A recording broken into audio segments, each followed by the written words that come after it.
നമ്മളിൽ നിന്ന് എത്ര ആൾക്കാർ വിജയിച്ചിട്ടുണ്ടാകും? ഒരാൾ ചോദിക്കുകയാണ്, ജീവിതത്തിൽ നീ വിജയിച്ചോ എന്ന് ചോദിച്ചാൽ നമുക്ക് എത്ര ആളുകൾക്ക് പറയാൻ പറ്റും, കോൺഫിഡൻറ്റോടുകൂടെ പറയാൻ പറ്റും വിജയിച്ചിട്ടുണ്ട് എന്ന്? പല ആളുകൾക്കും ടെൻഷനാണ്, ഞാനൊന്നും വിജയിച്ചിട്ടില്ല എന്ന തോന്നലാണ്. വിജയിച്ചോ എന്നതിൻ്റെ മാനദണ്ഡം എന്താണെന്ന് പറയുമ്പോൾ നമുക്ക് എല്ലാവർക്കും മനസ്സിലാകും നമ്മൾ വിജയിച്ചിട്ടുണ്ടോ എന്ന്. ഇന്നലെ വരെ കോടീശ്വരനായ ഒരുത്തൻ ഇന്ന് തീരെ സമ്പത്തില്ലാത്ത പാപ്പരനായി മാറിക്കഴിഞ്ഞാൽ നമ്മൾ അവനെപ്പറ്റി എന്തു പറയും? പണക്കാരൻ എന്ന് പറയാൻ പറ്റുമോ? ഇല്ല. നേരെ മറിച്ച് ഇന്നലെ വരെ ഒരു രൂപ പോലും ഇല്ലാത്ത ഒരുത്തൻ ഇന്ന് അത്യാവശ്യം നല്ല റിച്ച് ലൈഫ് അവനിക്കുണ്ട് എങ്കിൽ അവനെപ്പറ്റി നമ്മൾ പറയും അവനൊരു പണക്കാരനാണ് എന്ന്. ഇവിടെയാണ് നമ്മൾ ചിന്തിക്കേണ്ടത്, ശ്രദ്ധിക്കേണ്ടത്.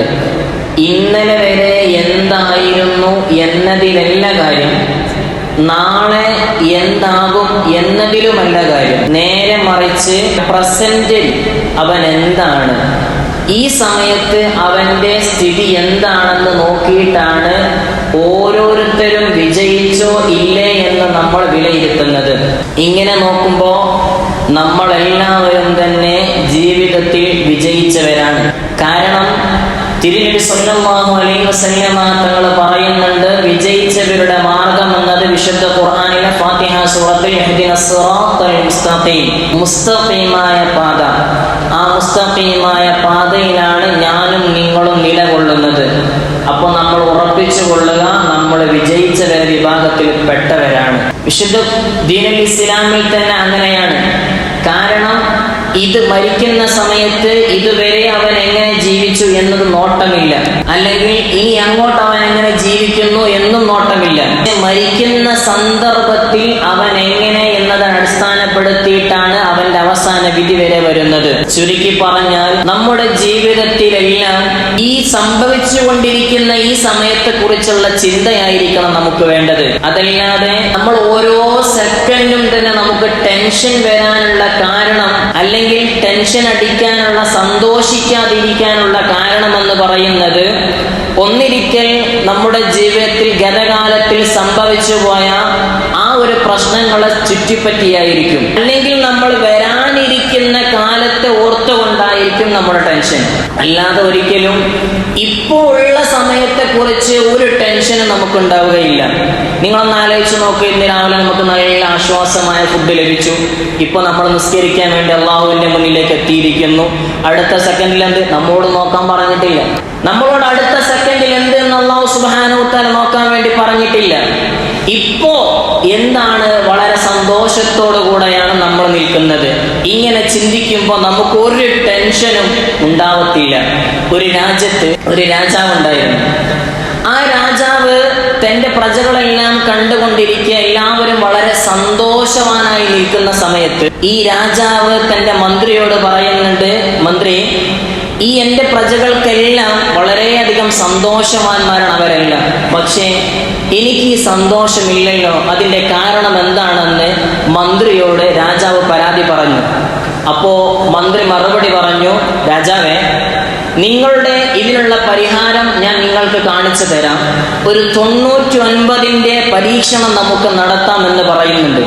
അങ്ങനെ ഇരിക്കെ ഈ രാജാവിൻ്റെ തോട്ടത്തിൽ ജോലിക്ക് വരുന്ന ഒരു കർഷകനിക്ക് ഇദ്ദേഹം ഒരു 100 നാണയത്തുട്ട് കൊടുത്തിട്ട് അതിൽ 99 വെച്ച് പുറത്ത് എഴുതി വെച്ചു, ഈ 100 സ്വർണ്ണ നാണയം നിങ്ങൾക്കുള്ളതാണ്, രാജാവിൻ്റെ വക നിങ്ങൾക്ക് സമ്മാനമാണ് എന്ന് പറയുന്നുണ്ട്.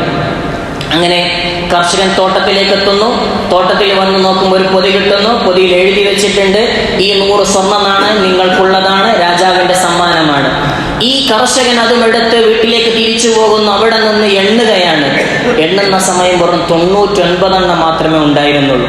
രണ്ടാമത്തെ വട്ടവും അദ്ദേഹം എണ്ണി, അപ്പോഴും 99 തന്നെ.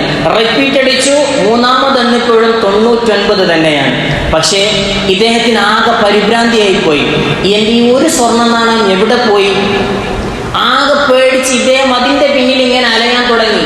പിറ്റേ ദിവസമായപ്പോൾ മന്ത്രി രാജാവിനെ വിളിച്ചിട്ട് പറയുകയാണ്, രാജാവേ, ഇന്നലെ വരെ നിങ്ങൾ അദ്ദേഹത്തിന് അദ്ദേഹത്തിന്റെ മുഖത്ത് കണ്ട ആ സന്തോഷം ഇന്ന് അദ്ദേഹത്തിന്റെ മുഖത്തുണ്ടോ എന്ന് ചോദിക്കുന്നു. അപ്പൊ രാജാവ് പറഞ്ഞ മറുപടി ഒരിക്കലും തന്നെ ഇല്ല.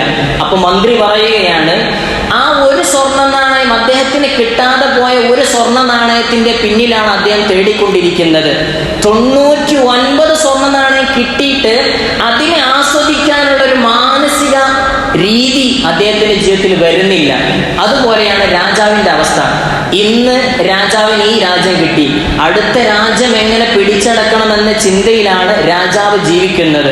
അതുകൊണ്ടാണ് നിങ്ങൾക്ക് സന്തോഷമില്ലാത്തതെന്ന് ഈ മന്ത്രി പറയുന്നു. ഹബീബായ മുഹമ്മദ് മുസ്തഫ സ്വല്ലല്ലാഹു അലൈഹി വസല്ലമ തങ്ങൾ പറയുകയാണ്, വറള ബിമാ ഖസമല്ലാഹു ലക തകുൻ അലന്നാസ്.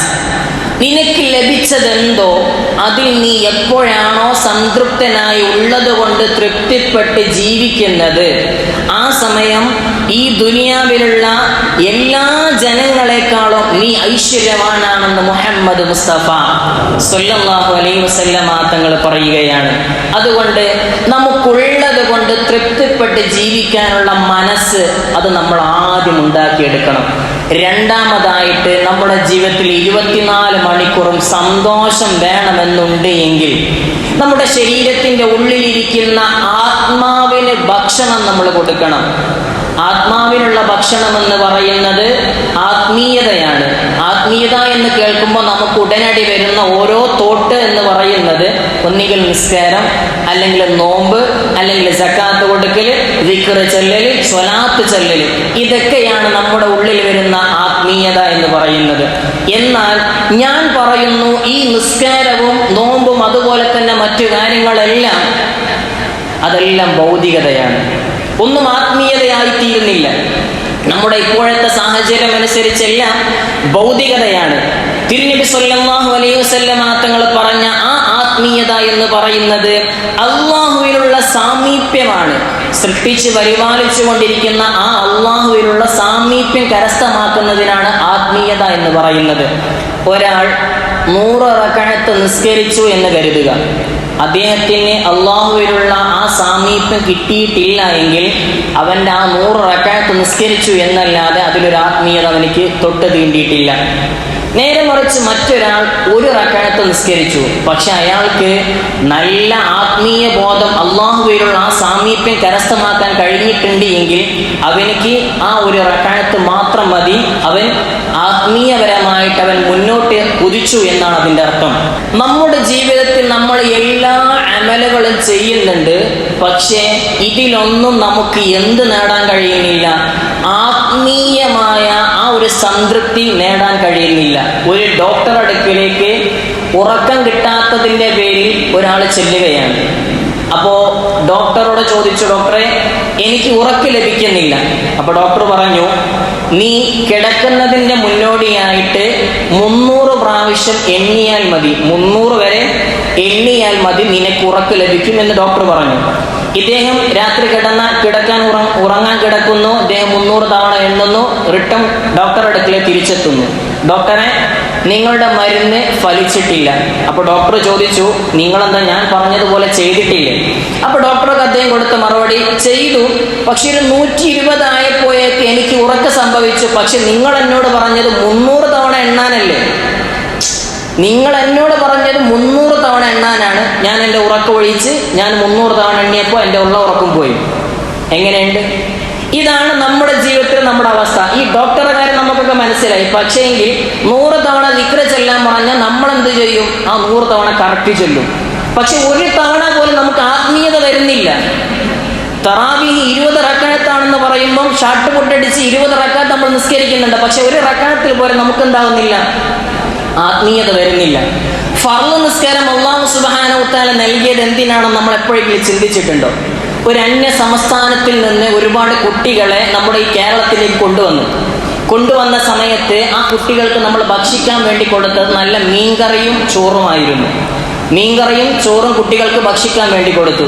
പക്ഷേ ഈ കുട്ടികളാരും ഭക്ഷണം തൊടുന്നു പോലുമില്ല. അപ്പൊ അന്വേഷിച്ചു, എന്താണ് ഈ കുട്ടികൾ കഴിക്കാത്തത്? അപ്പൊ അവിടെ അവർ കഴിച്ചിരുന്നത് ഉപ്പും ചോറും ആയിരുന്നു. ഉപ്പും ചോറുമായിരുന്നു അവിടെ അവർ കഴിച്ചിരുന്നത്. ഈ ഉപ്പ് കൊണ്ടുവന്ന് കൊടുത്തപ്പോൾ കുട്ടികളെല്ലാം ഭക്ഷണം കഴിച്ചു. പക്ഷെ നമ്മൾ എങ്ങനെ കഴിക്കും? നമുക്ക് ഉപ്പാണോ മീൻകറിയാണോ ടേസ്റ്റ് കൂടുതൽ? സ്വാഭാവികം മീൻകറിക്കാണ് ടേസ്റ്റ് കൂടുതൽ, അത് നമുക്കറിയാം. കാരണം നമ്മൾ മറ്റൊന്ന് രുചിച്ചറിഞ്ഞവരാണ്. ഇതുപോലെയാണ് ഫർദ് നിസ്കാരം എന്ന് പറയുന്നത് അള്ളാഹുവിനെ രുചിച്ചറിയാനുള്ളതാണ്. പക്ഷെ ആ ടേസ്റ്റ് നമുക്ക് കിട്ടിക്കഴിഞ്ഞാൽ പിന്നീട് സുന്നത്തുകളായി, ദിക്റുകളായി, ദുആകളായി മറ്റു കാര്യങ്ങളിൽ ലയിച്ച് പോവലാണ് ആത്മീയത എന്ന് പറയുന്നത്. ഈ ടേസ്റ്റ് നമുക്കറിയാം. നമുക്ക് ഭക്ഷണത്തിന്റെ കാര്യത്തിൽ നല്ല ടേസ്റ്റ് അറിയാം. നമ്മൾ ഇപ്പോൾ എന്താ കൂട്ടുന്നുള്ളൂ? ആ ഉപ്പ് കൂട്ടിയിട്ട് നമ്മൾ ഇപ്പോഴും ചോറ് കഴിക്കുന്നത്. നേരെ മറിച്ച് അപ്പുറത്ത് മന്തിയുണ്ട്, അൽഫാമുണ്ട്. ഇതൊക്കെ ഭക്ഷണത്തിന്റെ കാര്യത്തിൽ നമ്മളെല്ലാവരും പക്ക ക്ലിയർ ആണ്. നേരെ അള്ളാഹുവിന്റെ കാര്യത്തിൽ നമ്മൾ ആരും അതൊന്നും ടേസ്റ്റ് ചെയ്തിട്ടില്ല എന്നതാണ് അതിന്റെ സത്യം. ഒരു റക്അത്ത് മതി, പക്ഷേ ഉള്ളത് നല്ല ക്വാണ്ടിറ്റി ഉള്ളതായിരിക്കണം. അപ്പോഴേ നമ്മുടെ ജീവിതത്തിൽ ഒരു സന്തോഷിക്കാനുള്ളൊരു വക ഉണ്ടാവുകയുള്ളൂ. ചുരുക്കി പറഞ്ഞാൽ ആത്മാവിന് കൊടുക്കേണ്ട ഭക്ഷണം എന്ന് പറയുന്നത് ഇലാഹിനോടുള്ള ആ ഒരു ബന്ധത്തെയാണ് നമ്മൾ ആത്മാവിനോടുള്ള ടച്ചപ്പ് എന്ന് പറയുന്നത്. നമ്മൾ ശ്രദ്ധിക്കേണ്ട ഒരു കാര്യം, നിങ്ങൾ ഈ പുറം ലോകത്തെ കാണുന്ന സൂഫിസം ഒന്നും ആത്മീയതയല്ല. സൂഫിയായി കഴിഞ്ഞാൽ നിസ്കരിക്കേണ്ട, സൂഫിയായി കഴിഞ്ഞാൽ അത് വേണ്ട ഇത് വേണ്ട എന്നത് ഒരിക്കലും തന്നെ ആത്മീയത്തിന്റെ മേഖലയല്ല. അതല്ല ആത്മീയത. ഇലാഹിന്റെ സാമീപ്യം ലഭിക്കുന്നതിലൂടെയാണ് നമുക്ക് ആത്മീയത ലഭിക്കുന്നത്. ആത്മീയത, ആത്മാവിനുള്ള ഭക്ഷണം ഒരാൾ കൊടുക്കണമെങ്കിൽ അത് ആദ്യം 5 കാര്യങ്ങളാണ് നമ്മൾ ശ്രദ്ധിക്കേണ്ടത്. ഒന്നാമത്തെ കാര്യം തവക്കുലാണ്. ആദ്യത്തെ കാര്യം തന്നെ തവക്കുലാണ്. ഞാനൊരു കാര്യം ചോദിക്കാം നിങ്ങളോട്. ഈ കൂട്ടത്തിലുള്ള ആളുകൾ ആരും കൈയൊന്നും പൊക്കണ്ട, ഉള്ളിലിങ്ങനെ മനസ്സിൽ വിചാരിച്ചാൽ മതി. സ്വന്തം ഭാര്യയെ, മക്കളെ നോക്കുന്ന എത്ര ആളുകൾ ഈ കൂട്ടത്തിൽ ഇരിക്കുന്നുണ്ടാവും? ഞാൻ എൻ്റെ ഭാര്യയെ നോക്കുന്നുണ്ട്, ഞാൻ എൻ്റെ മക്കളെ നോക്കുന്നുണ്ട്, എല്ലാം ഉറപ്പിലാണ് നമ്മളൊക്കെ ഉള്ളത് അല്ലേ? നമുക്കെല്ലാവർക്കും തവക്കുലുണ്ടല്ലോ അല്ലേ? എന്നാൽ ഞാൻ അടുത്ത സ്റ്റെപ്പിലേക്ക് ഞാൻ കടക്കാം. നിങ്ങൾ അത് മാറ്റണമെന്ന് ഞാൻ പറയുന്നില്ല. നിങ്ങൾക്കും എനിക്കും ഇടയ്ക്കൊരു തോട്ട് വരാറുണ്ട്, ഞാനങ്ങോട്ട് മരിച്ചാൽ എൻ്റെ ഭാര്യക്ക് വേറെ ആരാ? ഞാൻ മരിച്ചു കഴിഞ്ഞാൽ എൻ്റെ മക്കളെ ചിലവാര് നോക്കും? ചെറിയൊരു തോട്ട് നമുക്ക് വരാറുണ്ട്. പക്ഷെ നമ്മൾ ചിന്തിക്കേണ്ട ഒരു കാര്യം, നമുക്ക് ഫുഡ് തരുന്നത് ആരാ? അള്ളാഹുവാണ്. ആ അള്ളാഹുവിനുള്ള തവക്കുല് നമുക്ക് ഇല്ലാത്തത് കൊണ്ടാണ് എൻ്റെ ഈ ജോലി പോയി കഴിഞ്ഞാൽ പിന്നീട് ഞാൻ എന്ത് ചെയ്യും എന്ന ടെൻഷൻ വരുന്നത്. ഞാൻ മരിച്ചു കഴിഞ്ഞാൽ എൻ്റെ കുടുംബത്തെ ആര് നോക്കുമെന്ന ടെൻഷൻ നമുക്ക് വരുന്നത് എന്തുകൊണ്ടാണ്? തവക്കുലുള്ള കുറവാണ്. നമ്മുടെ പിതാവ് അല്ലെങ്കിൽ ഉസ്താദുമാർ എന്തെങ്കിലും ഒരു കാര്യം നമ്മുടെ കയ്യിലേക്ക് തരുന്നു, കുട്ടികൾക്കെല്ലാം ഓഹരി ചെയ്ത് കൊടുക്കൂ എന്ന് പറയുമ്പോൾ നമ്മളെല്ലാം കൃത്യമായിട്ട് കൊടുക്കുന്നു. ആ ഒരു റോള് മാത്രമാണ് ഞാനും നിങ്ങളും നമ്മുടെ ഫാമിലിയിൽ ചെയ്തുകൊണ്ടിരിക്കുന്നത്.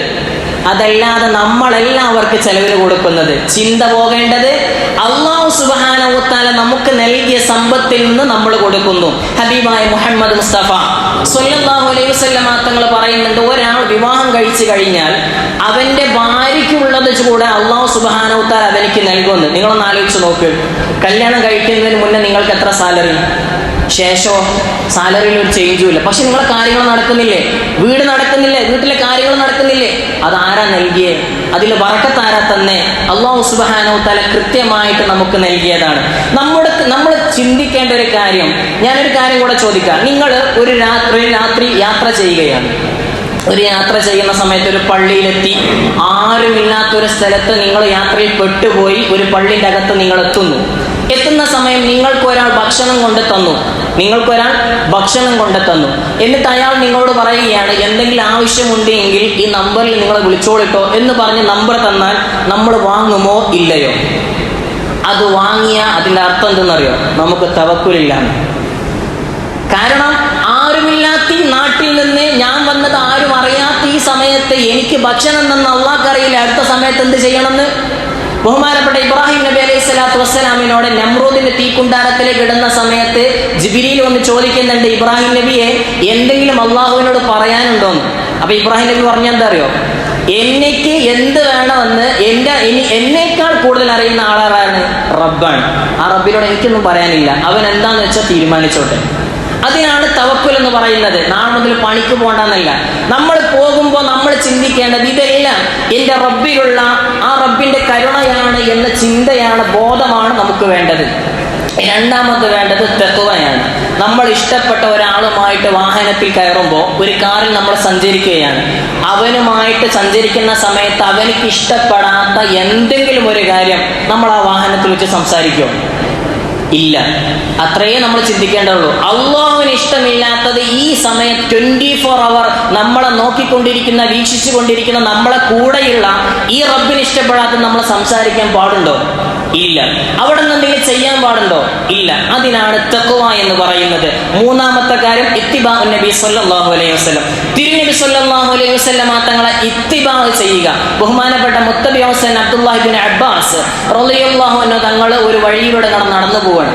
ആ നടന്നു പോകുന്ന സമയത്ത് ഒരു സ്ഥലത്തെത്തിയപ്പോൾ താന്ന് കുനിഞ്ഞിട്ട് നടന്നു നീങ്ങി. അപ്പൊ ചോദിക്കുന്നുണ്ട് മറ്റു കൂട്ടുകാരെ, എന്തിനാണ് നിങ്ങൾ അങ്ങനെ ചെയ്തത്? അവിടുന്ന് പറഞ്ഞ മറുപടി, തിരുനബി സല്ലല്ലാഹു അലൈഹി വസല്ലം തങ്ങളും ഞാനും ഈ വഴിയിലൂടെ പോയപ്പോൾ നബി സല്ലല്ലാഹു അലൈഹി വസല്ലം തങ്ങൾ ഇവിടെ ഒരു മരം ഉണ്ടായിരുന്നു, ആ മരത്തിന്റെ അടിയിലൂടെ, ചില്ലക്കടിയിലൂടെ താഴ്ന്നിട്ടാണ് പോയത്. നബി സല്ലല്ലാഹു അലൈഹി വസല്ലം തങ്ങൾ ചെയ്തപ്പോൾ അവിടെ മരം ഉണ്ടായിരുന്നു, പക്ഷെ മുത്തബിഉസുന്ന അവിടുന്ന് ചെയ്യുന്ന സമയത്ത് മരം ഉണ്ടായിട്ടില്ല, പക്ഷെ അവിടുന്ന് താന്നുപോയി. അവിടെ അങ്ങോട്ടും ഇങ്ങോട്ടും നോട്ടമില്ല. മുത്തുനബി ചെയ്തിട്ടുണ്ടോ? നമ്മൾ ചെയ്യുന്നു. പിന്നെ അതിന്റെ തെളിവെന്ത്? അതങ്ങനെ നടക്കുക, ഇങ്ങനെ നടക്കുക? ചോദ്യമില്ല, പറച്ചിലുമില്ല. നമുക്ക് ആത്മാവിനുള്ള ഭക്ഷണം കൊടുക്കണോ? ഇത്തിബാഉൻ നബി സല്ലല്ലാഹു അലൈഹി വസല്ലം. അഞ്ചാമത്തെ കാര്യമാണ് തൗബ. നമുക്ക് ഇലാഹിനോടുള്ള പൊട്ടിക്കരയൽ, അത് നമ്മുടെ ജീവിതത്തിൽ വേണം. ഇത് ശഅബാനിന്റെ മാസമാണ്. ഈ ശഅബാൻ മാസമാണ്, നാളെ ശഅബാൻ 1. ജീവിതത്തിൽ എന്തെങ്കിലും നേടണമെങ്കിൽ തിരുനബി സല്ലല്ലാഹു അലൈഹി വസല്ലം തങ്ങളെ കൊണ്ട് മാത്രമേ പറ്റുള്ളൂ. അതുകൊണ്ട് എൻ്റെ പ്രിയപ്പെട്ട മുഅ്മിനീങ്ങളോട് ആ ശഅബാൻ മാസം നബി സല്ലല്ലാഹു അലൈഹി വസല്ലം തങ്ങളുടെ മേൽ സ്വലാത്തുകൾ അധികരിപ്പിക്കണം.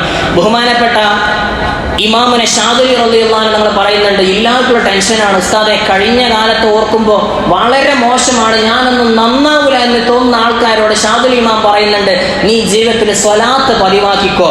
സ്വലാത്തിന് മൾട്ടി ഡ്യൂട്ടിയാണ്. കഴിഞ്ഞ കാലത്തുള്ള സകല പാപങ്ങളും പുറക്കും, വരാനിരിക്കുന്ന കാലത്ത് നന്മയിൽ ജീവിക്കാനുള്ള കാരണവുമാകുമെന്ന് ബഹുമാനപ്പെട്ട ഇമാം ഷാദുലി റളിയല്ലാഹു അൻഹു തങ്ങൾ പറയുന്നുണ്ട്. അതുപോലെ തന്നെ അള്ളാഹുവിനോട് നമ്മളൊന്ന് പൊട്ടിക്കരയണം. അതിനുള്ള മാസം കൂടെയാണ് വിശുദ്ധമാക്കപ്പെട്ട ശഅബാൻ.